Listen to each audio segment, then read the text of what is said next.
ونشهد أن سيدنا محمدا عبده ورسوله. اللهم صل وسلم على رسولك وحبيبك سيدنا محمد وعلى آل وأصحاب سيدنا ومولانا محمد وعلى جميع الأنبياء والمرسلين ومن تبعهم بإحسان إلى يوم الدين. أما بعد، فأعوذ بالله من الشيطان الرجيم. بسم الله الرحمن الرحيم.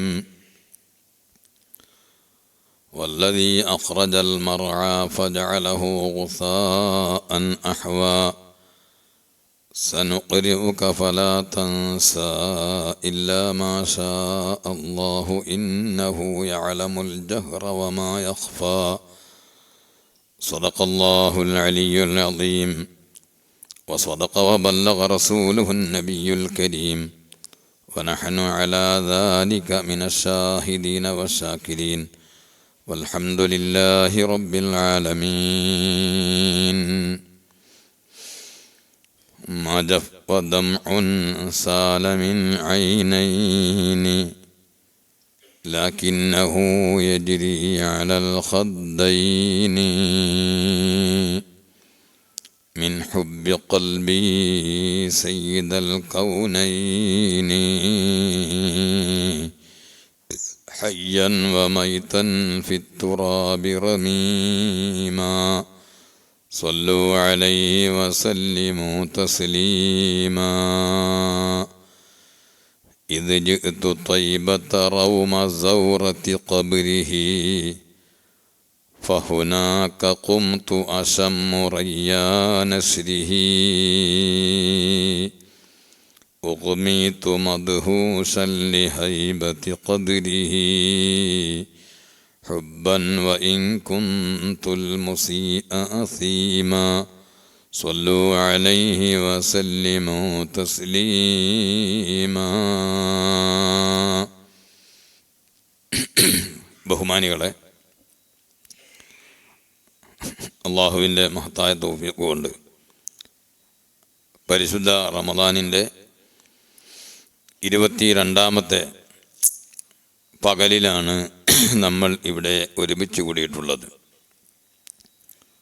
അല്ലാഹു ജല്ല ജലാലുഹു നമ്മുടെ സംഗമവും നമ്മുടെ പറയലും കേൾക്കലും എല്ലാം സൽക്കർമ്മമായി ഖബൂൽ ചെയ്യട്ടെ.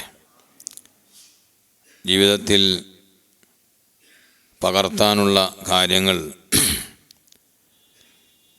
കൃത്യമായി ജീവിതത്തിൽ പതിവാക്കാനുള്ള തൗഫീഖ് അല്ലാഹു തആല നമുക്കെല്ലാവർക്കും നൽകട്ടെ.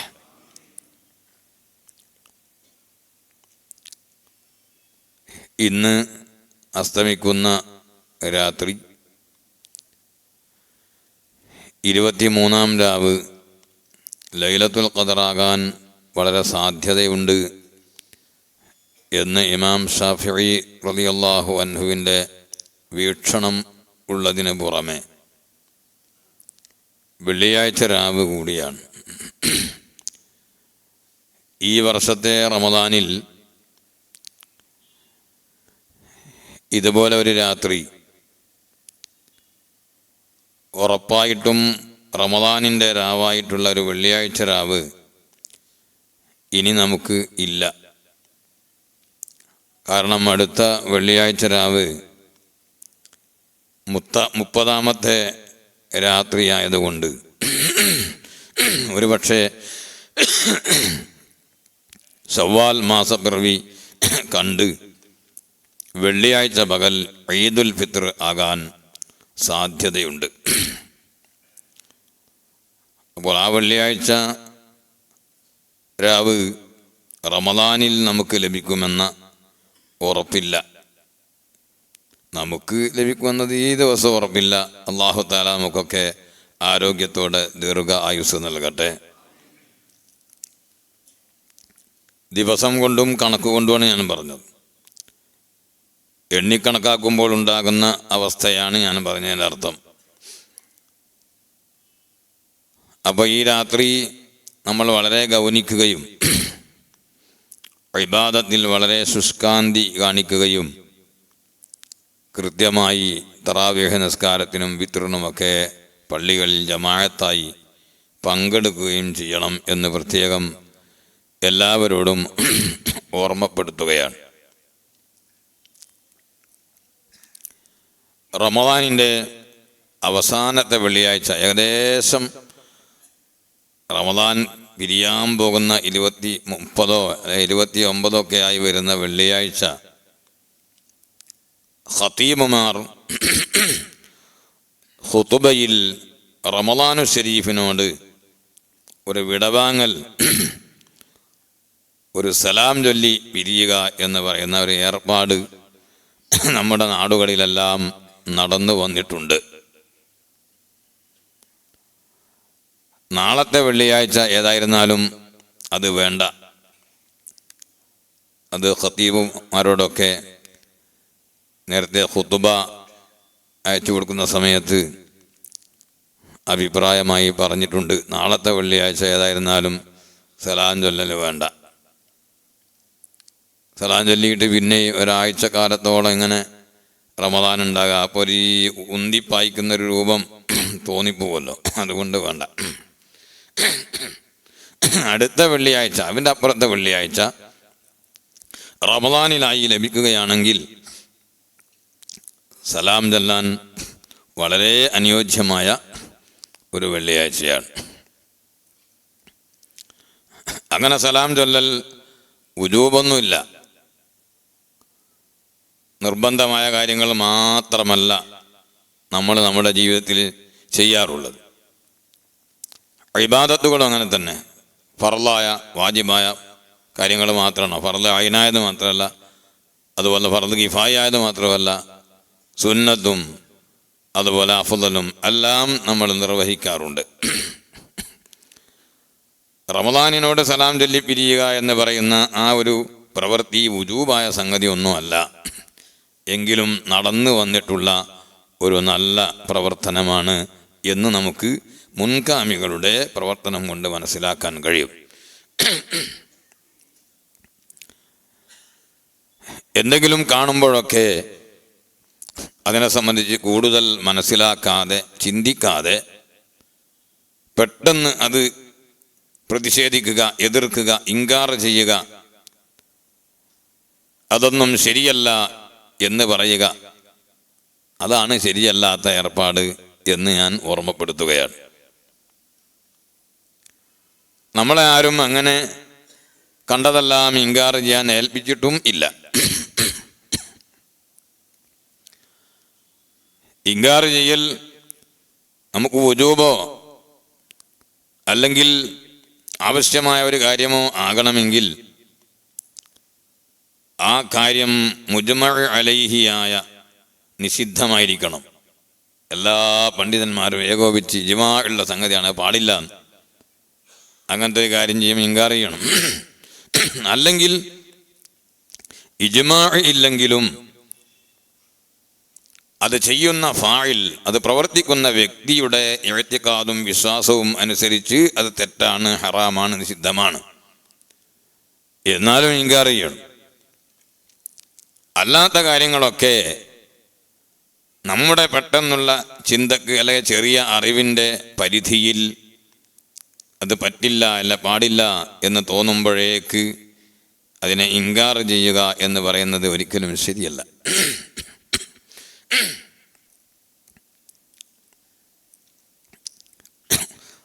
എനിക്ക് ഓർമ്മയുണ്ട്, മഗ്രിബിൻ്റെ മുമ്പുള്ള സുന്നത്ത് നിസ്കാരം അത് മുഅക്കദായ സുന്നത്ത് നിസ്കാരമല്ല. അതേ സമയത്ത് ഖബലിയായ സുന്നത്ത് നിസ്കാരങ്ങളുടെ കൂട്ടത്തിൽപ്പെട്ടതാണ് റവാത്തിബ് നിസ്കാരത്തിൽ 22 റക്അത്തുകളുടെ കൂട്ടത്തിൽപ്പെട്ടതാണ് മഗ്രിബിൻ്റെ മുമ്പുള്ള 2 റക്അത്ത് സുന്നത്ത് നിസ്കാരം. ചിലയിടങ്ങളിലൊന്നും അല്ലെങ്കിൽ പലയിടങ്ങളിലും കുറച്ച് മുമ്പ് അത് നിർവഹിച്ച് വരാറില്ലായിരുന്നു. ഞാൻ വളർന്നു വന്ന ആ നാട്ടിൽ അത്ര തന്നെ അത് പ്രചാരത്തിൽ ഇല്ലാത്തതുകൊണ്ട് അങ്ങനെ ഒരു സുന്നത്ത് നിസ്കാരം പതിവാക്കി വന്ന ഒരു ഓർമ്മയില്ല. ഞാൻ ഉള്ളാൾ സയ്യിദ് മദനി അറബി കോളേജിലേക്ക് പുല്ലൂക്കര ദർസിൽ നിന്ന് സനദിന് വേണ്ടി പോയി അവിടെ എത്തിയപ്പോഴാണ് അവിടെ എല്ലാ ദിവസവും മഗ്‌രിബിൻ്റെ മുമ്പ് കൃത്യമായി 2 റക്അത്ത് സുന്നത്ത് നിസ്കാരം നിർവഹിക്കും. അതിൻ്റെ ശേഷം ഇഖാമത്ത് കൊടുത്ത് മഗ്‌രിബ് നിർവഹിക്കും. അങ്ങനെ അവിടെ പോയ അന്ന് മുതൽ ആ മഗ്‌രിബിൻ്റെ മുമ്പുള്ള സുന്നത്ത് നിസ്കാരം വളരെ കണിശമായി തന്നെ പരമാവധി നിർവഹിക്കും. നമ്മുടെ നാടുകളിലെല്ലാം ഏകദേശവും ഇപ്പോൾ ആ പതിവുണ്ട്. അത് സുന്നത്തായ കാര്യം തന്നെയാണ്, പക്ഷേ മുഅക്കദായ സുന്നത്തല്ല എന്ന് മാത്രമേ ഉള്ളൂ. ആ നിസ്കാരത്തെ എവിടെയോ കണ്ടപ്പോൾ എനിക്ക് ഓർമ്മയുള്ളൊരു വ്യക്തി, അദ്ദേഹം മരണപ്പെട്ടു. അല്ലാഹു തആല അദ്ദേഹത്തിൻ്റെ ഖബർ സന്തോഷമായി കൊടുക്കട്ടെ. അദ്ദേഹം നല്ല മനസ്ഥിതിക്കാരനായിരുന്നു. ഇതെന്താണ് ഇങ്ങനെ നടപ്പ്, ഇസ്ലാമിൽ ഇല്ലാത്തവരൊന്നും ഉണ്ടാക്കുന്നതൊക്കെ പറഞ്ഞു. ഈ 2 റക്അത്ത് സുന്നത്ത് നിസ്കാരം കണ്ടപ്പോൾ പിന്നീട് അദ്ദേഹത്തിന് അത് സുന്നത്താണ്. പലപ്പോഴും മഗ്‌രിബിൻ്റെ ഇടുങ്ങിയ സമയമായതുകൊണ്ട് പല പള്ളികളിലും അത് നിർവഹിക്കാതെ പോവുകയാണ്. അങ്ങനെ നിർവഹിക്കാതെ പോകുന്ന എത്രയേ സുന്നത്തുകളുണ്ട്. നമ്മുടെ ജീവിതത്തിൽ എല്ലാ സുന്നത്തും A to Z 100% സുന്നത്തുകൾ എടുത്തിട്ടല്ലല്ലോ ജീവിക്കുന്നത്. എടുക്കണമെന്നാണ് ആഗ്രഹമുള്ളത്, പക്ഷേ പലപ്പോഴും കഴിയില്ല. അപ്പോൾ അങ്ങനെ അദ്ദേഹത്തിന് പിന്നീട് അത് ബോധ്യപ്പെട്ടു, അങ്ങനെ സുന്നത്ത് നിസ്കാരം ഉള്ളത് തന്നെയാണ്. പിന്നീട് അദ്ദേഹം ഞാൻ ആ പറഞ്ഞു പോയി തെറ്റായി പോയി എന്ന് പറയുകയും ഖേദം പ്രകടിപ്പിക്കുകയും ചെയ്തത് എനിക്ക് ഓർമ്മയുണ്ട്. അത് നല്ല മനത്തിൻ്റെ ഉടമകളുടെ സ്വഭാവമാണ്. ഞാൻ പഠിച്ചത് തന്നെയാണ് ശരി, ഞാൻ കണ്ടതിൻ്റെ അപ്പുറം വേറെ ഒന്നുമില്ല, എനിക്കാണ് എല്ലാം മനസ്സിലായത് എന്ന ഒരു ചിന്താഗതി ഒരാൾക്കും ഉണ്ടാകാൻ പാടില്ല. അത് വലിയ അബദ്ധമാണ്.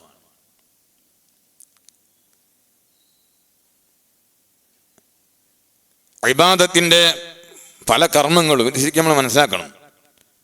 ഇപ്പം പരിശുദ്ധ ഖുർആൻ പാരായണം ചെയ്യുക അത് പൊതുവെ വളരെ അധികം പ്രചോദനം നൽകപ്പെട്ടിട്ടുള്ളൊരു സംഗതിയാണ്.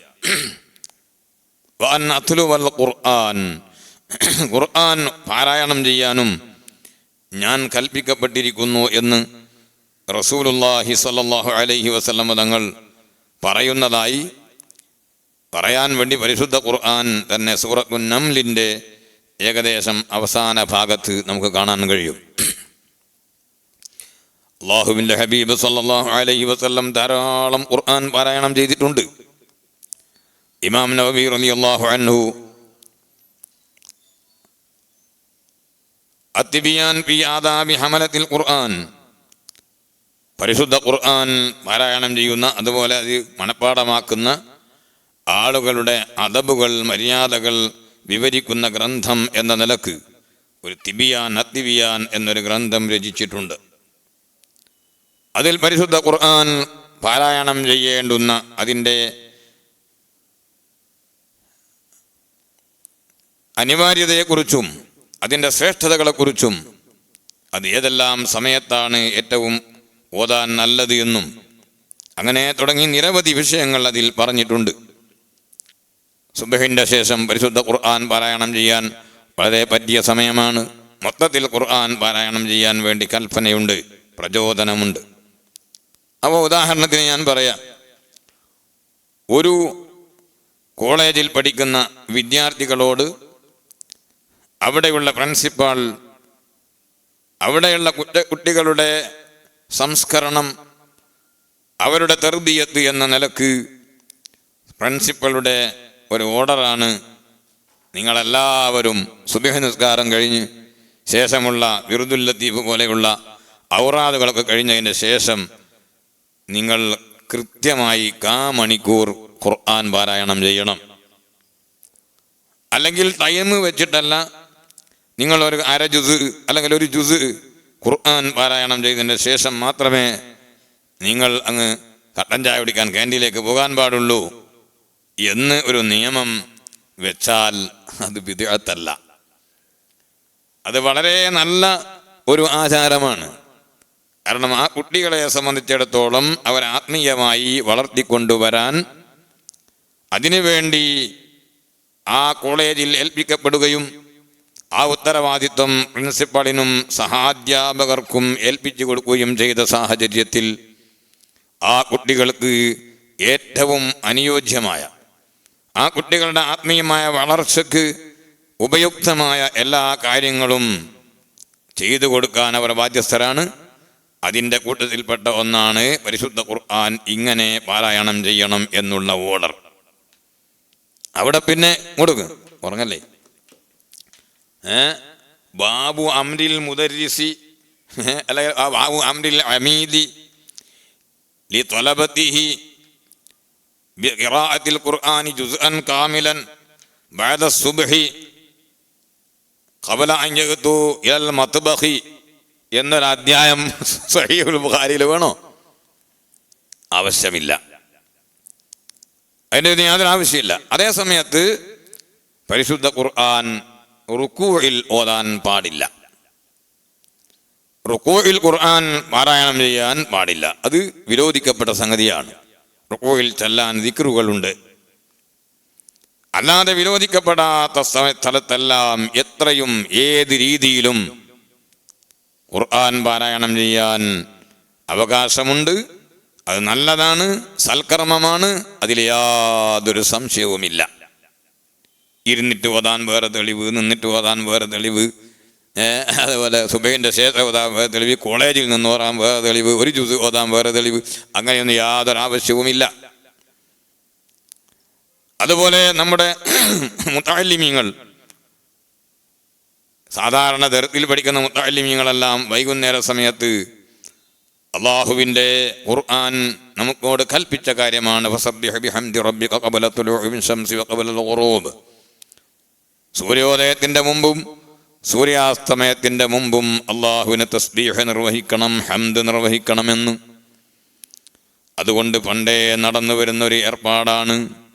ദർസിലുള്ള മുതഅല്ലിമീങ്ങൾ, അതുപോലെ കോളേജിലുള്ള മുതഅല്ലിമീങ്ങൾ, വിദ്യാർത്ഥികൾ മഗ്രിബിൻ്റെ തൊട്ട് കുറച്ച് മുമ്പ് വുളൂ ചെയ്ത് ഖിബലയിലേക്ക് തിരിഞ്ഞ് പള്ളിയിലിരുന്നു കൊണ്ട് സുബ്ഹാനല്ലാഹി വബിഹംദിഹി സുബ്ഹാനല്ലാഹിൽ അളീം വബിഹംദിഹി അസ്തഗ്ഫിറുല്ലാഹ് എന്നിങ്ങനെ ദിക്റ് ചൊല്ലുന്ന പതിവുണ്ട്. ചില വേണ്ടത്ര വിവരമില്ലാത്ത അല്ലെങ്കിൽ ചിന്തിക്കാത്ത ആളുകൾ എവിടെ അങ്ങനൊരു ദിക്റ്, അതെവിടെയാണുള്ളത്, അതാരോ കെട്ടിയുണ്ടാക്കിയതാണ്, നിർമ്മിച്ചുണ്ടാക്കിയതാണെന്നൊക്കെ പറയാറുണ്ട്. അതൊരിക്കലും ശരിയല്ല പറഞ്ഞത്, ചിന്തക്കുറവ് കൊണ്ട് പറഞ്ഞു പോകുന്നതാണ്. സുബ്ഹാനല്ലാഹി വബിഹംദിഹി സുബ്ഹാനല്ലാഹിൽ അളീം വബിഹംദിഹി അസ്തഗ്ഫിറുല്ലാഹ്.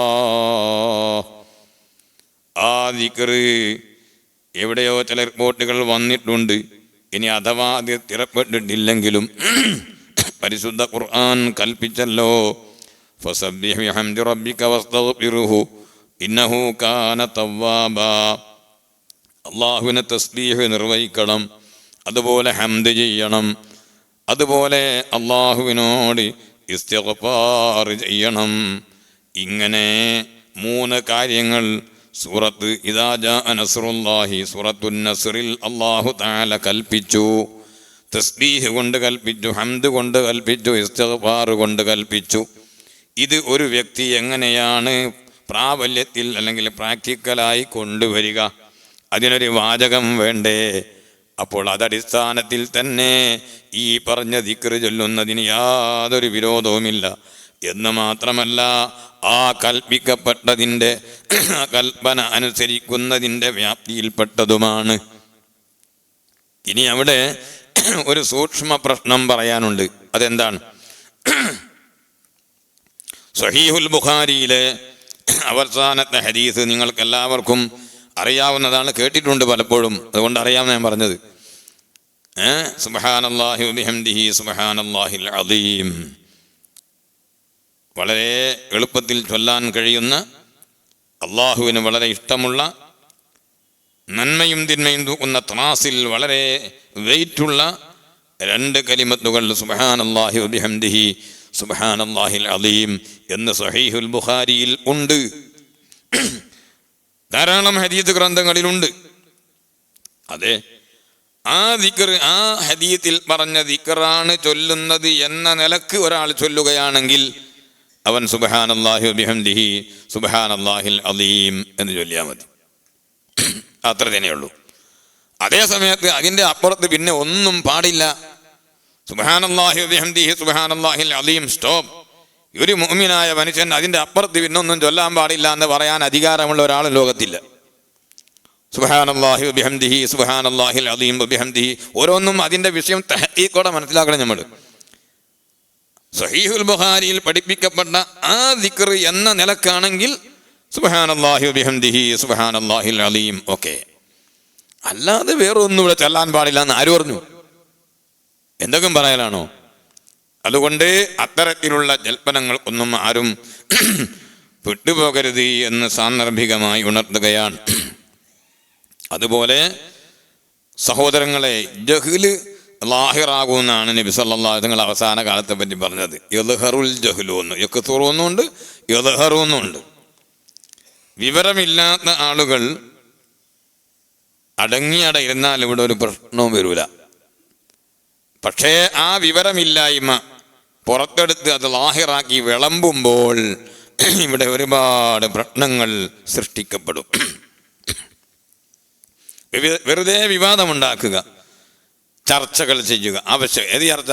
നേരത്തെ ഇമാമിങ്ങളൊക്കെ ചർച്ച ചെയ്ത് എല്ലാം തീർപ്പ് കൽപ്പിച്ച വിഷയത്തിൽ എന്തൊക്കെയോ പുതിയത് ഞങ്ങൾക്കറിയാമെന്ന നിലക്കുള്ള ചർച്ചകൾ കൊണ്ടുവന്നിട്ട് ഈ ഉമ്മത്തിൻ്റെ ഇടയിൽ പ്രശ്നങ്ങൾ സൃഷ്ടിക്കുന്നത് വളരെ വേദനാജനകമാണെന്ന് മനസ്സിലാക്കണം. എന്താണ് അതിൻ്റെ ആവശ്യം? അങ്ങനെ ചർച്ച കൊണ്ടുവരേണ്ട ആവശ്യം എന്താണ്? പ്രിയപ്പെട്ട സഹോദരങ്ങളെ, അതുകൊണ്ട് വല്ലാതെ വിവരക്കേട് പ്രകടമാകുന്ന ലാഹിറാകുന്ന ഒരു കാലമാണ്. വളരെ സൂക്ഷിക്കണം. അല്ലാഹു തആല നമ്മളെ കാക്കട്ടെ. ഇൻഷാ അല്ലാഹ് ഞാൻ സലാഞ്ചലി നേരത്തേക്ക് വരുന്നുണ്ട്. ഉസ്ബെക്കിസ്ഥാനിൽ പോകാനുള്ള അവസരം കിട്ടിയപ്പോൾ ഇമാം ബുഖാരി റളിയല്ലാഹു അൻഹുവിൻ്റെ വലിയ മഖ്ബറ അവിടെ ഉണ്ട്. അല്ലാഹു തആല മഹാനവറുകളുടെ ബറക്കത്ത് കൊണ്ട് നമ്മളെല്ലാവരെയും നന്നാക്കി തരട്ടെ. ആരാ? ഇമാം ബുഖാരി റളിയല്ലാഹു അൻഹു. സിയാറത്ത് ചെയ്യാൻ അല്ലാഹു തആല തൗഫീഖ് നൽകട്ടെ. അതിൻ്റെ അടുത്ത് ഒരു വലിയ പള്ളിയുണ്ട്.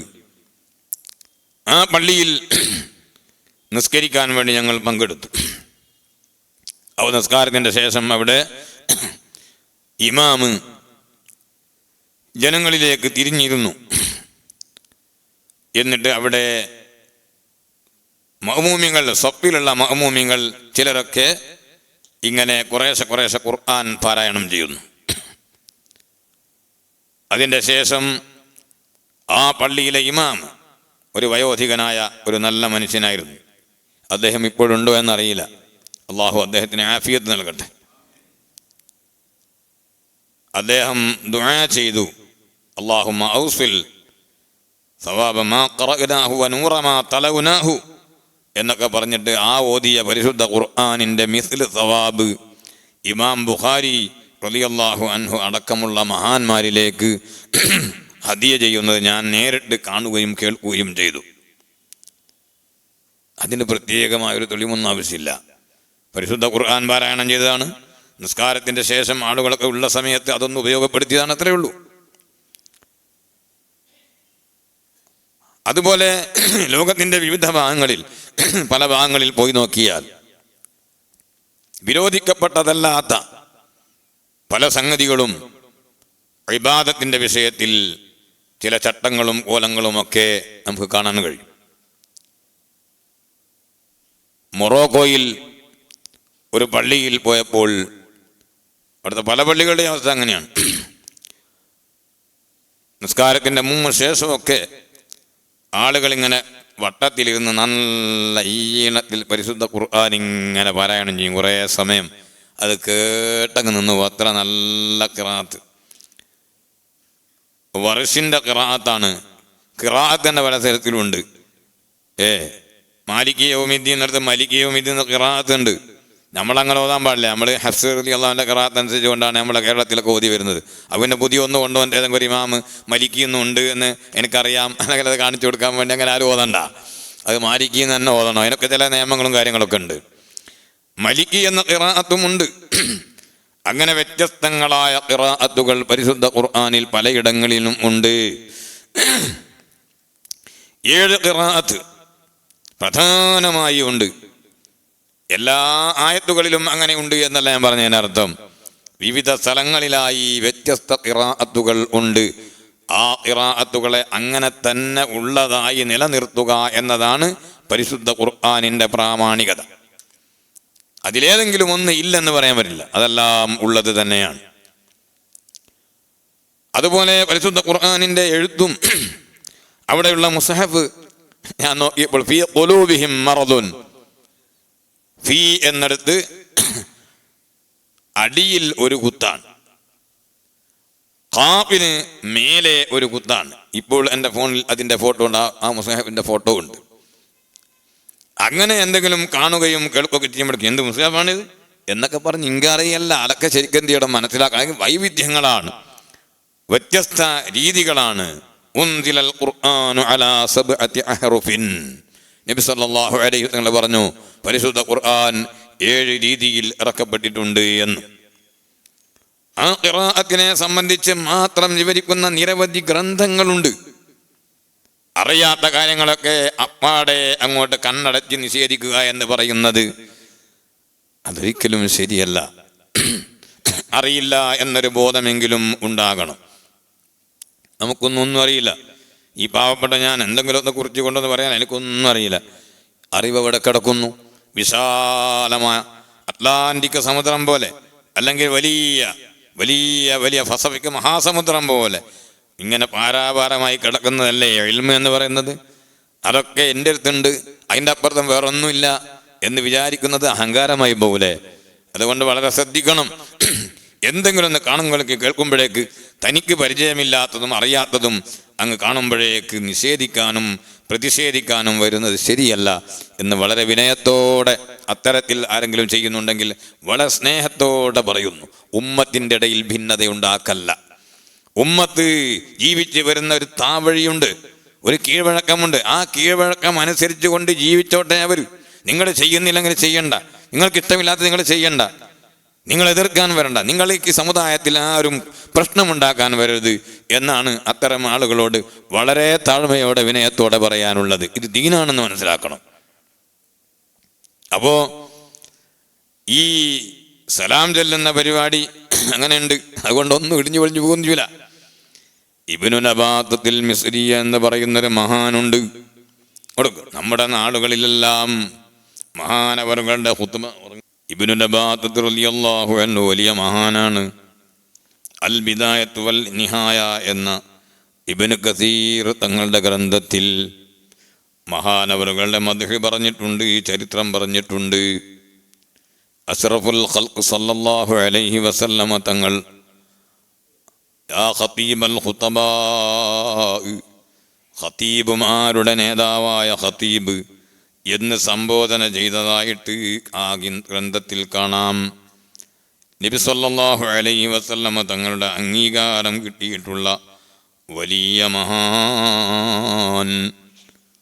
അവരുടെ ഖുതുബ നമ്മുടെ നാടുകളിലെല്ലാം പ്രചാരമാണ്. അത് ഓതാറുണ്ട്, ഇപ്പോഴും അത് ഓതിക്കൊണ്ടിരിക്കുന്നുണ്ട്. ആ ഇബ്നു നബാത്തത്ത് തങ്ങളുടെ ഖുതുബയിൽ നമുക്ക് കാണാം, ആ ഖുതുബൻ്റെ ഏടിൽ കാണും, റമദാനിൻ്റെ 5-ാമത്തെ വെള്ളിയാഴ്ച ഖുതുബയിൽ അസ്സലാമു അലൈക യാ ശഹ്റ റമദാൻ, അസ്സലാമു അലൈക യാ ശഹ്റൽ അഫ്വി വൽ ഗുഫ്റാൻ എന്നിങ്ങനെ പറഞ്ഞുകൊണ്ടുള്ളൊരു സലാം മഹാനവറുകളുടെ ഖുതുബയിൽ കാണുന്നുണ്ട്. ആ ഖുതുബ നമ്മുടെ നാടുകളിൽ ഓതി വരുന്ന കാലം എത്രയായി. മഹാനായ കിഗന ഉസ്താദും അതുപോലെ കണാരാണ്ടി ഉസ്താദും എന്ന് വേണ്ട അഹ്മദ് കോയ ശാലിയാത്തി നവറല്ലാഹു മർക്കദഹു, അങ്ങനെ തുടങ്ങി വലിയ വലിയ വലിയ വലിയ മഹാന്മാരായ പണ്ഡിത മഹത്തുക്കൾ ജീവിച്ച കാലത്ത് അവർ തന്നെയും അവർ പങ്കെടുക്കുന്ന ജുമകളിലും അങ്ങനെ ഓതിയിട്ട് സലാം ചൊല്ലാറുണ്ട്. അതുകൊണ്ട് അതിനെ ആരും എതിർക്കാൻ പോകണ്ട. ഇനി ഒരു പള്ളിയിൽ സലാം ചൊല്ലിയിട്ടില്ലെങ്കിൽ, സലാം ചൊല്ലിയിട്ടില്ല എന്ന പേരിൽ അതൊരു വലിയ പ്രശ്നമാക്കണ്ട. അന്നത്തെ ഖുത്ബ അതുകൊണ്ട് അതേ ബാത്തിലായി പോയി എന്നോ അത് വേണ്ടതുപോലെ ആയില്ല എന്നോ എന്ന് കരുതിയിട്ട് ഖതീബിൻ്റെ നേരെ ആരും ചാടി വീഴേണ്ടതില്ല. നാളത്തെ ഖുത്ബയിൽ ഏതായിരുന്നാലും സലാം വേണ്ട. അതേ 5-ാമത്തെ വെള്ളിയാഴ്ച കിട്ടുകയാണെങ്കിൽ അന്ന് സലാം ചൊല്ലുന്നവർ ചൊല്ലിക്കോട്ടെ, അതിനെതിരായി സംസാരിക്കാൻ ഒരാളും വരേണ്ടതില്ല. പ്രിയപ്പെട്ട സഹോദരങ്ങളെ, ഏത് വിഷയത്തിലും അത്തരത്തിലുള്ളൊരു കാഴ്ചപ്പാട് നമുക്ക് ആവശ്യമാണ്. വിവാദങ്ങൾ വലിച്ചിടാൻ പാടില്ല. അതേ, ഞാൻ ഇപ്പോൾ കൂടുതലായി അതിലേക്ക് കടന്ന് സംസാരിക്കുന്നില്ല. എത്ര കാലമായി നമ്മുടെ പൂർവികരായ പിതാക്കന്മാരും നമ്മുടെ പാപ്പമാര്, ഉപ്പാപ്പമാര്, അതുപോലെ നമ്മുടെ ഉസ്താദുമാര്, വലിയ വലിയ സീദിമാര്, മശായിഖുമാര് അവരെല്ലാം ഇവിടെ കഴിഞ്ഞു പോയിട്ടുണ്ട്. വെള്ളിയാഴ്ചയും പെരുന്നാളും പലപ്പോഴും നമ്മുടെ നാടുകളിൽ വന്നിട്ടുണ്ട്. നമ്മുടെ നാടുകളിലെ പള്ളികളിലെല്ലാം അതേ പെരുന്നാൾ നിസ്കാരവും ജുമുഅയും നടന്നിട്ടുണ്ട്. അതിനെ സംബന്ധിച്ചെല്ലാം പണ്ഡിതന്മാർ ചർച്ച നടത്തിയിട്ടുണ്ട്. അതൊന്നും കാണാത്തവരാണ് ഇവിടെയുള്ള പണ്ഡിതന്മാരെന്ന് ആരും കരുതേണ്ടതില്ല. ശറഹുൽ മുഹദ്ദബിൽ ഇമാം നവവി റളിയല്ലാഹു അൻഹു അതിനെ സംബന്ധിച്ച് നന്നായി ചർച്ച ചെയ്തിട്ടുണ്ട്. വേണമെങ്കിൽ ആവശ്യം വരുമ്പോൾ അത് പറയാം. ഇപ്പോൾ ഞാൻ സൂചന മാത്രം പറയുന്നു. അതുകൊണ്ട് ആരെങ്കിലും സംശയിപ്പിക്കുകയാണെങ്കിൽ, തെറ്റിദ്ധരിപ്പിക്കുകയാണെങ്കിൽ അതിൻ്റെ പിന്നാലെ പോകരുത്. നമുക്കൊരു കീഴ്വഴക്കമുണ്ടെന്ന് മനസ്സിലാക്കണം. അത്രമാത്രം ഞാൻ പറയുന്നു. എന്താണ് നബി സല്ലല്ലാഹു അലൈഹി വസല്ലമ തങ്ങൾ ഈ അഹ്ലുസുന്നത്തി വൽ ജമാഅത്തിന്റെ അഹ്ലുൽ ഹഖിന്റെ എതിരായ ബിദ്ഈ പ്രസ്ഥാനക്കാർക്ക് നബി സല്ലല്ലാഹു അലൈഹി വസല്ലമ തങ്ങൾ പറഞ്ഞ അടയാളം എന്താണ്? യഅ്തൂനകും മിനൽ അഹാദീതി ബിമാ ലം തസ്മഉ അൻതും വലാ ആബാഉകും. അങ്ങനെയാണ് നബി തങ്ങൾ പറഞ്ഞത്. ഏത് സാധാരണക്കാരനും ബോധ്യപ്പെടുന്ന വിധത്തിൽ നിങ്ങളും നിങ്ങളുടെ നിങ്ങളുടെ പൂർവീയ പിതാക്കന്മാരുമൊന്നും കേൾക്കാതെ അറിയാത്ത, അവർക്കൊന്നും പരിചയമില്ലാത്ത വർത്തമാനങ്ങളുമായി അവർ വരുമെന്നാണ് നബി സല്ലല്ലാഹു അലൈഹി വസല്ലമ തങ്ങൾ ബിദ്അത്തിന്റെ ഐഡന്റിഫിക്കേഷനായി പറഞ്ഞിട്ടുള്ളത്. അതുകൊണ്ട് എൻ്റെ പ്രിയപ്പെട്ട സഹോദരന്മാരെ, വിവാദങ്ങൾ ആരും നടത്തരുത്. കീഴ്വഴക്കമനുസരിച്ച് കൊണ്ട് ജീവിക്കണം. ഇനി ഒരു കാര്യം കൂടി ഞാൻ അതോട് കൂട്ടിച്ചേർത്ത് പറയട്ടെ. ഇവിടെ വ്യക്തമായ തെളിവുള്ള കാര്യങ്ങൾ സ്വഹീഹുൽ ബുഖാരിയിലും മറ്റ് ഹദീസിൻ്റെ ഗ്രന്ഥങ്ങളിലും ഒരു തർക്കവുമില്ലാതെ, ആർക്കും തർക്കമില്ലാതെ നിലനിൽക്കുന്ന ചില സംഗതികളൊക്കെ നമ്മുടെ നാട്ടിൽ പുറങ്ങളിൽ നടന്നു വരാതെയുണ്ടല്ലോ. ഉദാഹരണത്തിന് ഞാൻ പറയാം. സുബ്ഹിന്റെ വാങ്ക് ഇപ്പോൾ ഫജ്റാകുന്ന സമയത്താണ് നമ്മുടെ നാടുകളിലെല്ലാം വാങ്ക് വിളിച്ചു വരുന്നത്. നമ്മുടെ ചെവി മുളച്ചപ്പോഴേ കേട്ടത് അങ്ങനെയാണ്. നമ്മുടെ നാടുകളിലെല്ലാം സുബ്ഹിന്റെ സമയത്ത്, സുബ്ഹിന്റെ ഫജ്റാകുന്ന സമയം, ഫജ്ർ സ്വാദിക്ക് വെളിവാകുന്ന സമയം, സുബ്ഹ് നിസ്കാരത്തിൻ്റെ സമയം ആകുമ്പോൾ വാങ്ക് വിളിക്കും. ആ വാങ്കാണ് നമ്മൾ കേട്ട് വന്നിട്ടുള്ളത്. നമ്മുടെ നാട്ടിലൊന്നും ഒരു സ്ഥലത്തും ഹദീസുകൾ പറയുന്നവർ ഹദീസിലുള്ളത് നബി തങ്ങൾ ചെയ്തത് എന്നൊക്കെ പറയുന്നുണ്ടെങ്കിലും നമ്മുടെ നാടുകളിലൊന്നും നടന്നു വന്നിട്ടില്ല ഒരു ആചാരം. അത് ശരിയാണ്, സംഗതി ഉള്ളത് തന്നെയാണ്. അഥവാ സുബ്ഹിക്ക് 1 മണിക്കൂർ മുമ്പുള്ളൊരു ബാങ്ക്. വിദേശത്ത് പോയ ആളുകൾക്ക് അറിയാം, 2 ഹറമുകളിൽ പോയ ആളുകൾക്കറിയാം. അവിടെയെല്ലാം കൃത്യമായി ആ 2 ബാങ്ക് നടക്കുന്നുണ്ട്. ആ നടക്കുന്നതിനോട് നമുക്ക് യാതൊരു എതിർപ്പുമില്ല. അതേ സമയത്ത് നടന്ന് വരാതെയുള്ള ഒരു പതിവ് നമ്മുടെ നാട്ടിൽ വന്നപ്പോൾ അതിന് ഏതെങ്കിലും ഒരു പള്ളിയിൽ ഇപ്പോൾ നടപ്പിലില്ലാത്ത ഒരു സംഗതി പുതുതാക്കി നടപ്പാക്കിയിട്ട് പ്രശ്നം സൃഷ്ടിക്കാനും പാടില്ല. നിസ്കാരത്തിൻ്റെ ശേഷം അതേ 33, 33, 34 ആ ദിക്റുകളിലെ 33 ലാ ഇലാഹ ഇല്ലല്ലാഹു വഹ്ദഹു ലാ ശരീക ലഹ്, ആ ദിക്റുകളൊക്കെ ചൊല്ലിയതിൻ്റെ ശേഷം ദുആ കഴിഞ്ഞ് അവസാനം ഒരു 3 അല്ലെങ്കിൽ 10 സ്വലാത്ത് ചൊല്ലുന്ന പതിവ് ചില പള്ളികളിൽ ഉണ്ട്. ആ പള്ളികളിൽ അത് നടന്നു വരുമ്പോൾ നമ്മൾ യാദൃച്ഛികമായി അവിടെ എത്തി എന്ന് വെക്കുക. എന്താണ് അതിൻ്റെ ഒക്കെ നിലവാരം? അവിടെ അങ്ങനെ സ്വലാത്ത് ചൊല്ലുന്നുണ്ടെങ്കിൽ നമ്മളും അതിൽ കൂടിക്കൊടുക്കുക. അത് ഹറാമായൊരു സംഗതി ഒന്നുമല്ല. അഷ്റഫുൽ ഖൽഖ് സല്ലല്ലാഹു അലൈഹി വസല്ലമ തങ്ങളുടെ പേരിലുള്ള സ്വലാത്താണല്ലോ. ആ സ്വലാത്ത് വെറുതെയാവുകയില്ലല്ലോ, അല്ലാഹ് കൽപ്പിച്ചതല്ലേ. നിരവധി ഹദീസുകളിൽ പ്രേരിപ്പിക്കപ്പെട്ട സൽക്കർമ്മങ്ങളല്ലയോ സ്വലാത്ത്, നബി തങ്ങളുടെ മേലുള്ള സ്വലാത്ത്. ആ സ്വലാത്ത് ഒരു 3-10 സ്വലാത്ത് അങ്ങ് ചൊല്ലിപ്പോയാൽ അതുകൊണ്ട് കുഴപ്പമൊന്നുമില്ല. അതേ സമയത്ത് ഈ നിസ്കാരത്തിൻ്റെ ശേഷം അവിടെ ഇന്ന പള്ളിയിൽ വെച്ചിട്ട് ഇത്ര എണ്ണം സ്വലാത്ത് ചൊല്ലണമെന്ന് പ്രത്യേകമായി ഹദീസിൽ വന്നിട്ടില്ല. അങ്ങനെ വന്നെങ്കിലേ ഒരു 3 സ്വലാത്ത് എല്ലാം പാടുള്ളൂ, 10 സ്വലാത്ത് എല്ലാം പാടുള്ളൂ എന്ന് നമ്മളാരും വിശ്വസിക്കുന്നില്ല. അതേ സമയത്ത് നടന്ന് വരാത്ത ഒരു സ്ഥലത്ത് പോയിട്ട് നമ്മൾ പെട്ടെന്ന് ഒരു ഇമാം അവിടെ ഇമാമത്തെ ഏറ്റെടുത്തു, ഇവിടെ ഒന്നും സ്വലാത്തില്ലല്ലേ നിസ്കാരത്തിൻ്റെ ശേഷം, നാളെ മുതൽ എന്ത് ചെയ്യണം, അല്ലെങ്കിൽ ഇന്ന് മുതൽ തന്നെ അടുത്ത നിസ്കാരത്തിൻ്റെ ശേഷം ദുആ കഴിഞ്ഞാൽ ഒരു 10 സ്വലാത്ത് ചൊല്ലണം എന്ന് പറഞ്ഞുകൊണ്ട് നേരത്തെ നടപ്പിൽ ഇല്ലാത്ത ഒരു അമല് അവിടെ പുതിയതാക്കി ഉണ്ടാക്കിയിട്ട് പ്രശ്നം സൃഷ്ടിക്കാനും പാടില്ല. ഇതല്ലയോ സഹോദരന്മാരെ നിഷ്പക്ഷമായ നിലപാട്? ഇതല്ലേ സമുദായത്തിന് ഉപകാരപ്രദമായ ഗുണകരമായ നിലപാട്, സമീപനം എന്ന് നിങ്ങൾ വളരെ നല്ല നിലയിൽ ആലോചിക്കണം. എന്തിനെങ്കിലും പ്രശ്നം ഉണ്ടാക്കുക അത് പാടില്ല. സ്വലാത്താണെന്ന് പറഞ്ഞ കാര്യമില്ല. സ്വലാത്ത് നേരത്തെ നടന്ന് വരാത്ത ആ പള്ളിയിലെ നടപ്പ് സ്വലാത്ത് അങ്ങനെ ചൊല്ലലില്ല. വെള്ളിയാഴ്ച ഒക്കെ സ്വലാത്ത് ചൊല്ലാറുണ്ട്, പക്ഷെ നിസ്കാരത്തിൻ്റെ ശേഷം ഇങ്ങനെ 3-10 സ്വലാത്ത് ചൊല്ലാറില്ല. അങ്ങനെ ഒരു പതിവില്ല. ആ പതിവില്ലാത്തടത്ത് ഒരു പുതിയ ഇമാമ് ചാർജ് എടുക്കുമ്പോഴത്തേക്ക് മൂപ്പരെന്ത് ചെയ്യുക, അങ്ങനെ ഒന്ന് കൊണ്ടുവരാ വേണ്ടെന്ന് നമ്മൾ പറഞ്ഞത്. വേണ്ട. എത്ര നിഷ്പക്ഷമായ ഒരു സമീപനമാണ് നിങ്ങൾ ആലോചിച്ച് നോക്ക്. അതുപോലെ സഹോദരങ്ങളെ, മഗ്‌രിബ് നിസ്കാരത്തിൻ്റെ ശേഷം എല്ലാ നിസ്കാരങ്ങളെയും മക്തൂബാത്തിൻ്റെയും ശേഷം നേരത്തെ പറഞ്ഞ 33 സുബ്ഹാനല്ലാഹ്, അൽഹംദുലില്ലാഹ്, അല്ലാഹു അക്ബർ എന്നുള്ള ദിക്റുണ്ട്. അത് നമ്മൾ മനസ്സിലാക്കണം. ചില സ്ഥലങ്ങളിൽ മഗ്‌രിബിൻ്റെ ശേഷം ളുഹറിനും അസറിനൊക്കെ ചൊല്ലുന്നത് പോലെ ഈ 33 ദിക്ർ ചൊല്ലിയിട്ടാണ് ഇപ്പോഴും ദുആ നടക്കുന്നത്. എന്നാൽ പല പള്ളികളിലും അങ്ങനെ ഇല്ല. അങ്ങനെ ഇല്ലാതെ നടപ്പ് വന്നിട്ടുണ്ട്. അതുകൊണ്ട് ആ മഗ്‌രിബിന്റെ ശേഷം ദിക്ർ ഇല്ല എന്നാണോ? ദിക്റുണ്ട്. ദിക്ർ ചൊല്ലൽ പ്രത്യേകം സുന്നത്തുണ്ട്, അതിൽ സംശയമൊന്നുമില്ല.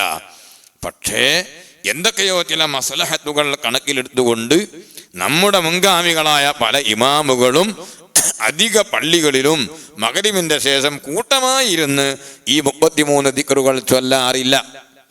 അങ്ങനെ നടപ്പിൽ വരുന്ന സ്ഥലത്ത് അത് ദിക്റല്ലേ, ളുഹറിനെ നമ്മൾ ചൊല്ലിയിട്ടില്ലേ, അസറിനെ നമ്മൾ ചൊല്ലിയിട്ടില്ലേ, ഇൻഷാ അല്ലാഹ് ഇശാനെ നമ്മൾ ചൊല്ലൂലേ, സുബഹിക്ക് ചൊല്ലൂലേ, അതുകൊണ്ട് മഗ്‌രിബിനും എന്താ എന്ന് പറഞ്ഞുകൊണ്ട് അവിടെ അങ്ങനെ ഒരു കൂട്ടമായി ഒന്നിച്ചിരുന്ന് ചൊല്ലുന്ന ദിക്ർ ഉണ്ടാക്കാൻ പാടില്ല. അതേ സമയത്ത് ദിക്റില്ല എന്നല്ല, ദിക്ർ ഓരോരുത്തരും സ്വന്തമായി ചൊല്ലണം. ഇനി ഒരു പള്ളിയിൽ എല്ലാവരുടെയും കൂടെ തീരുമാനം എന്താണ്? പഴയ കാലത്തെ മനുഷ്യന്മാരെ പോലെ ഒന്നുമല്ല നമ്മൾ. പഴയ കാലത്തുള്ള ആളുകൾ എന്ത് അമലുണ്ടോ സൽക്കർമ്മമുണ്ടോ എന്ന് നോക്കിയിട്ട് ജിജ്ഞാസയോടെ വന്ന് ചെയ്യുന്ന ആളുകളാണ്. പള്ളിയിൽ വെച്ചിട്ട് സുന്നത്ത് കരിക്കാൻ കഴിഞ്ഞില്ല എന്നാൽ വേഗം പുരയിലെത്തിയിട്ട് സുന്നത്ത് കരിച്ചതിന് ശേഷം ബാക്കി കാര്യങ്ങളൊക്കെ, അങ്ങനെ ഇബാദത്തുകളിൽ ശുഷ്കാന്തി കാണിക്കുന്ന സ്വഭാവമായിരുന്നു നമ്മുടെ മുൻഗാമികൾ, പൂർവികരായ ആളുകളുടേത്. അതുപോലെ ഒന്നും ഇപ്പം നമ്മളാവൂല. ഈ ഇരുന്നെടുത്തുനിന്ന് എല്ലാവരും കൂടി 33 ചെല്ലിയാൽ അതായി അൽഹംദുലില്ലാഹ്, അത് നമ്മളെ കോട്ടയിൽ പോവും. അല്ലെങ്കിൽ ആ 33 ഉണ്ടാവില്ല, നമ്മൾ വേറെ പോയിട്ട് എന്താവില്ല, ആ ദിക്റൊന്നും ചൊല്ലില്ല. അതുകൊണ്ട് ആ സമയത്ത് തന്നെ ചൊല്ലിക്കളയാം എന്ന് എല്ലാവരും കൂടി ഏകോപിച്ചങ്ങ് തീരുമാനിച്ചാൽ അതിന് കുഴപ്പമൊന്നും വരാനില്ല.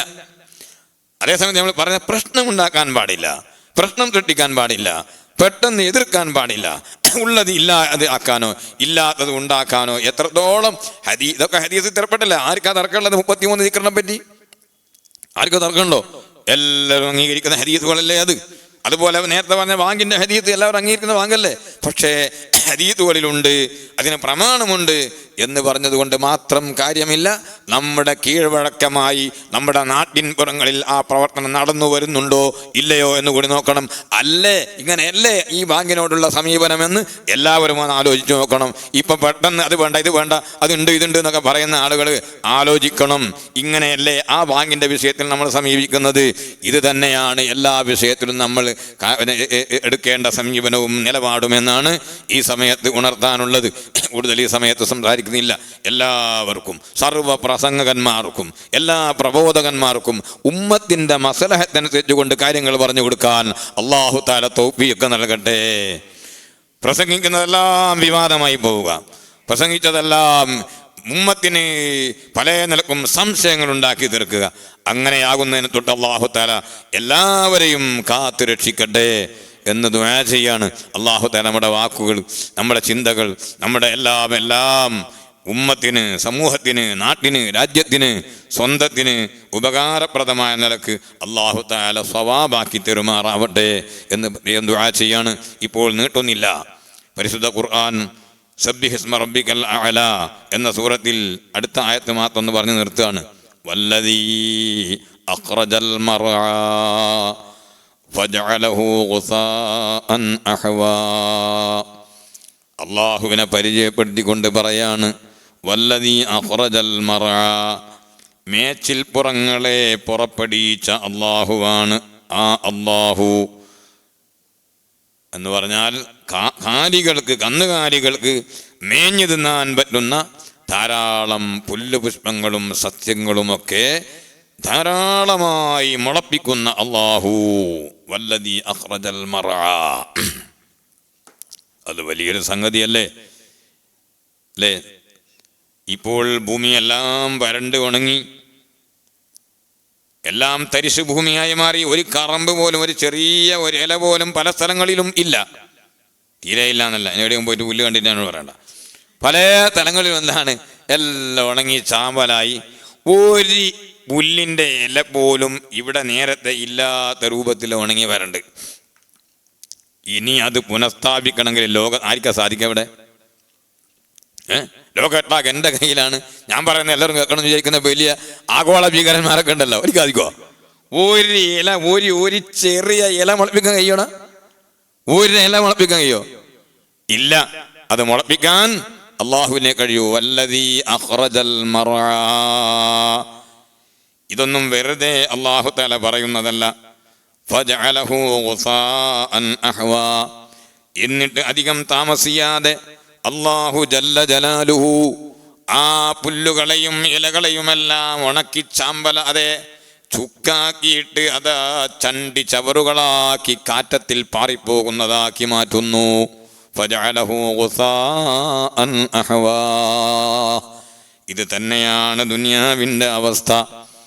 അതേ വാടി ചുവന്ന ഇലകൾ വീഴുമ്പോൾ പച്ച ഇലകൾ ഇങ്ങനെ നോക്കി ചിരിക്കും എന്ന് പറഞ്ഞാൽ അത് പ്രയോഗമാണ്. പച്ച ഇലകൾ ഇങ്ങനെ നോക്കി ചിരിക്കുകയാണ്. ചുവന്ന ഇല, വാടിയ ഇലകൾ കൊഴിഞ്ഞു വീണു പോകുമ്പോൾ എനിക്കും അതേപോലത്തെ അവസ്ഥ വരുമെന്ന് ആ പച്ച ഇല ഒരിക്കലും ചിന്തിച്ചിട്ടുണ്ടാവുകയില്ല. കുറച്ചു നാൾ കഴിയുമ്പോൾ അതിൻ്റെ മേലെയുള്ള ഇലകളെല്ലാം പച്ചയായി കിടക്കുമ്പോൾ തന്നെ നേരത്തെ വാടിയ ഇല വീഴുമ്പോൾ ചിരിച്ച പച്ച ഇല വാടിപ്പോയി. അത് വാടി, അത് ചുവന്നുപോയി. അങ്ങനെ ആ ഇലയും വീണു. അങ്ങനെ എല്ലാ ഇലകളും വീണുപോയി. ആ ഇലകൾ മുഴുവനും ഉണങ്ങി ചുക്കായി കാറ്റിൽ പാറിപ്പോയി. ഇതുപോലെയാണ് ദുനിയാവെന്ന് പറയുന്നത്. നിലനിൽക്കുന്നതല്ല, നിലനിൽപ്പില്ലാത്തതാണ്. അവശേഷിക്കുന്നതല്ല, അത് നശിച്ചു പോകുന്നതാണ്. ശരിയായ ജീവിതം വരാൻ പോകുന്നതേ ഉള്ളൂ. ഇത് തികച്ചും നൈമിഷികമാണ്, നശ്വരമാണ്. അനശ്വരമായ ഒരു ജീവിതത്തിലേക്ക് കാലെടുത്ത് വെക്കാൻ പോകുന്നതേ ഉള്ളൂ. ഇത് പെട്ടെന്ന് നശിച്ചു പോകുന്നതാണ്. ഇതിൻ്റെ അവസ്ഥയെല്ലാം അങ്ങനെയാണ്. ഇന്നലെ നന്നായി പച്ചയായി കണ്ട ഇല ഇന്ന് വാടിപ്പോയിരിക്കുന്നു. ഇന്ന് വാടിയ ഇല അതിൻ്റെ മേലെ കാണുന്നില്ല. അതേ നാളെ താഴെ വീണ ഇല മറ്റന്നാൾ അവിടെ കാണുന്നില്ല. ഇങ്ങനെ ഓരോന്നും ചിന്തിക്കാൻ വേണ്ടി ഇതിൻ്റെ എല്ലാം പരിണാമം അവസാനം നാശത്തിലേക്കാണ്. കുല്ലു മൻ അലൈഹാ ഫാൻ വയബ്ഖാ വജ്ഹു റബ്ബിക ദുൽ ജലാലി വൽ ഇക്റാം. എല്ലാം നശിച്ചു പോകും. അല്ലാഹു ജല്ല ജലാലുഹു അവൻ മാത്രമാണ് ബാക്കിയുള്ളത്. അതിലേക്കൊക്കെ സൂചിപ്പിക്കുകയാണ്. അങ്ങനെ നശിച്ചുപോയ സാധനത്തെ വീണ്ടും കൊണ്ടുവരുമെന്ന് അല്ലാഹു തആല പഠിപ്പിക്കുകയാണ്. കാരണം ഉണങ്ങിച്ചുക്കായി ഒരു അശേഷം കാണാത്ത പുല്ല് പുഷ്പങ്ങൾ മഴ വർപ്പിച്ചതോടുകൂടെ ഭൂമിയിൽ എങ്ങനെയാണ് തഴച്ച് വളർന്നു വരുന്നത്, കഴിഞ്ഞ കൊല്ലത്തെ പോലെ തന്നെ അല്ലെങ്കിൽ അതിനേക്കാൾ ജോറായിട്ട് മുളച്ചു വരികയാണ്. ഇതെങ്ങനെയാണ്? അതേ അവിടെ നീ ചിന്തിച്ചോ മനുഷ്യ. അതേ ബഅസിനെ നിഷേധിക്കുന്ന, പുനർജന്മത്തെ നിഷേധിക്കുന്ന നന്ദികെട്ട മനുഷ്യ, നിന്റെ മുന്നിൽ നൂറുകണക്കിന് ദൃഷ്ടാന്തങ്ങളുണ്ട്. ഒരുപാട് തെളിവുകൾ നിന്റെ മുന്നിലുണ്ട്. ഇതെല്ലാം നടക്കുമെന്നറിയിക്കുന്ന തെളിവുകൾ. അതിൽപ്പെട്ട ഒന്നാണ് അല്ലാഹു ഇവിടെ സൂചിപ്പിക്കുന്നത്. വല്ലദീ അഖ്റജൽ മർആ ഫജഅലഹു ഗുസാഅൻ അഹ്വാ. ഇൻഷാ അല്ലാഹ് ബാക്കി നമുക്ക് നാളെ പറയാം. ഞാനിന്ന് സംസാരിക്കുമ്പോൾ ഉറപ്പ് പോകുമെന്ന് ഞാൻ വിചാരിക്കും. നിങ്ങൾക്കിപ്പോൾ ഇരുന്നത്തെ ഉറപ്പ് പോകുന്നല്ലേ. ഞാൻ ഇന്നലെ രാത്രി തറാവിയ കഴിഞ്ഞിട്ട് നാട്ടിൽ പോയി. അതിന് ശേഷം രാവിലെ തീരെ ഉറങ്ങാൻ കഴിഞ്ഞില്ല. എന്നിട്ട് ഓടി ഇവിടെ എത്തിയാണ് ദുഹറിൻ്റെ മുമ്പ്. അൽഹംദുലില്ലാഹ് എങ്ങനെയെങ്കിലും സംസാരിക്കാൻ സാധിച്ചു. അല്ലാഹു തആല നമ്മളെ എല്ലാ അമലുകളും കബൂൽ ചെയ്യട്ടെ. നമ്മുടെ അമലുകളൊക്കെ അള്ളാഹുവിന് വേണ്ടിയാക്കി തരട്ടെ.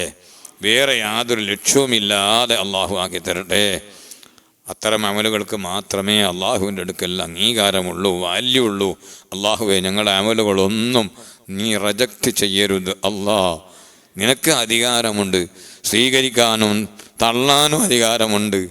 ഞങ്ങളെ നീ ഒരിക്കലും പരീക്ഷിക്കരുത് റഹ്മാനെ. ഞങ്ങളുടെ എല്ലാ സൽക്കർമ്മങ്ങളും നീ സ്വീകരിക്കണേ അല്ലാ. അൽഹംദുലില്ലാഹി റബ്ബിൽ ആലമീൻ. അല്ലാഹുമ്മ സ്വല്ലി അലാ സയ്യിദിനാ മുഹമ്മദിൻ വഅലാ ആലി വഅസ്ഹാബി സയ്യിദിനാ മുഹമ്മദ്. അർഹമുർ റഹീമീനായ റബ്ബേ, പരിശുദ്ധ റമദാൻ കടന്നു വന്ന് ഇന്നേ 22ാമത്തെ ദിവസമാണ്. വെള്ളിയാഴ്ച രാവുകളും കഴിഞ്ഞു പോയിട്ടുണ്ട്. ഞങ്ങൾക്ക് അറിയില്ല എന്തൊക്കെയാണ്, അതൊക്കെ ഞങ്ങൾക്ക് അനുകൂലമാണോ, ഞങ്ങളുടെ സ്ഥിതി എന്താണെന്നറിയില്ല. ഇന്ന് അസ്തമിച്ചാൽ വെള്ളിയാഴ്ച രാവാണ്, 23ാം രാവാണ്. ഇതെല്ലാം ഞങ്ങൾക്ക് നീ അനുകൂലമാക്കി തരണം റഹ്മാനെ. പൂർണ്ണമായി ഞങ്ങൾക്ക് നീ നന്മയാക്കി തരണം റഹ്മാനെ. അർഹമുർ റഹീമീനായ റബ്ബേ, സൽക്കർമ്മങ്ങൾ ചെയ്യാനുള്ള എല്ലാ തൗഫീഖും നൽകണം അല്ലാ. അതിന് വിഘാതമാകുന്ന എന്ത് കാര്യങ്ങളുണ്ടോ, ശാരീരിക അസ്വസ്ഥതകളുണ്ടോ, പൈശാചിക ബുദ്ധിമുട്ടുണ്ടോ, മറ്റെന്തെങ്കിലും അലസതകളുണ്ടോ, എല്ലാം നീക്കി സൽക്കർമ്മങ്ങൾക്ക് തൗഫീഖ് നൽകണം റഹ്മാനേ. ജീവിതത്തിൽ ആവശ്യമായ എല്ലാ കാര്യങ്ങളും ചെയ്യാനുള്ള ഉത്സാഹവും അതിനുള്ള ആരോഗ്യവും ഖുവ്വത്തും ഞങ്ങൾക്ക് നീ നൽകണം റഹ്മാനേ. ചെയ്തുപോയ തെറ്റുകുറ്റങ്ങളിൽ ഞങ്ങളെല്ലാവരും ഖേദിക്കുന്നു. ഞങ്ങൾക്കെല്ലാവർക്കും നീ മാപ്പാക്കണം റഹ്മാനെ. ഞങ്ങളുടെ മാതാപിതാക്കൾക്കും ഞങ്ങളുടെ ഭാര്യാസന്തതികൾക്കും ഞങ്ങളുടെ ശിഷ്യന്മാർക്കും കുടുംബങ്ങൾക്കും ദുആ കൊണ്ട് വസിയ്യത്ത് ചെയ്തവർക്കും നീ മാപ്പാക്കണം റഹ്മാനെ. അല്ലാഹുവേ, ഞങ്ങളിൽ നിന്ന് വന്നുപോയ തെറ്റ് കാരണമായി, നന്ദികേട് കാരണമായി എവിടെയും ഞങ്ങളെ നീ പിടികൂടരുത് റഹ്മാനെ. ഒരു ചതിക്കുഴിയിലും ഞങ്ങളെ വീഴ്ത്തരുത് റഹ്മാനെ. ഞങ്ങൾക്ക് ഖൈറും ശർറും അറിയില്ല. ഏതൊരു വിഷയത്തിലേക്ക് ഞങ്ങൾ നീങ്ങുന്നുണ്ടോ അത് ഞങ്ങൾക്ക് ഖൈറാക്കി തരണം റഹ്മാനെ. ഖൈറിലേക്ക് ഞങ്ങളെ അടുപ്പിക്കണം റഹ്മാനെ. ഖൈറിനെ ഞങ്ങളിലേക്കും അടുപ്പിക്കണം റഹ്മാനെ. ശർറിനെ ഞങ്ങളെ തൊട്ട് ദൂരീകരിക്കണം റഹ്മാനെ. ശർറിനെ തൊട്ട് ഞങ്ങളെയും അകറ്റണം റഹ്മാനെ.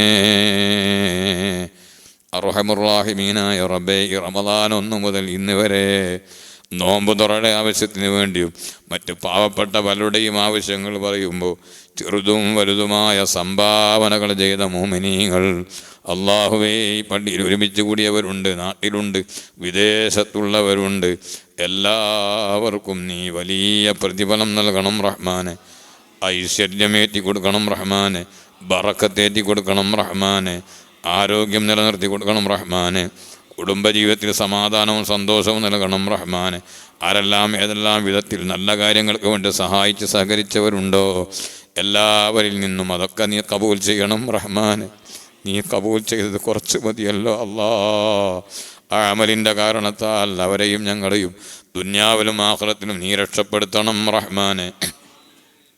അല്ലാഹുവേ, 100 കണക്കിന് ആളുകൾക്ക് ഇവിടെ നോമ്പ് തറ സജ്ജീകരിച്ച് അത് പാകം ചെയ്ത് അത് സപ്ലൈ ചെയ്ത് ഓരോരുടെയും മുന്നിലെത്തിക്കാൻ വേണ്ടി എത്രയോ ചെറുപ്പക്കാർ കഠിനാധ്വാനം ചെയ്യുന്നുണ്ട്.